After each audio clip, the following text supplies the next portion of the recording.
दिवंगत लोकनेते गोपीनाथ मुंडे यांची उद्या 12 डिसेंबर होती जयंती. या जयंतीमध्ये पाहिलं तर गोपीनाथ गडावर अत्यंत साधेपणे जयंती साजरी करण्यात येणार आहे. गोपीनाथ मुंडे यांच्या प्रेम करणारे अत्यंत महाराष्ट्र नव्हे तर अनेक राज्यातून मोठे जे लोक आहेत, नागरिक आहेत, ते मोठ्या संख्येने याच गोपीनाथ गडावर येत असतात.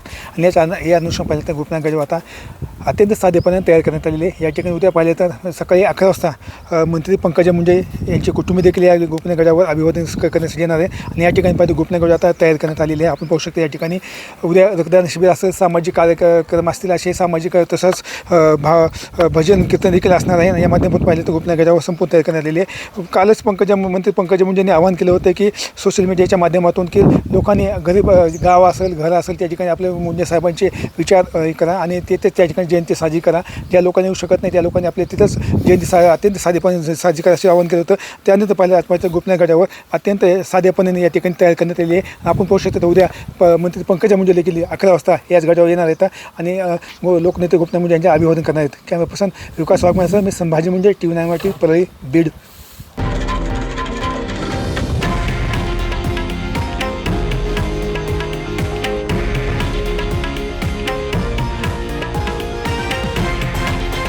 हे आहे देशातील नंबर 1 न्यूज नेटवर्क आणि आपण पाहत आहात TV 9 मराठी, एकमेव.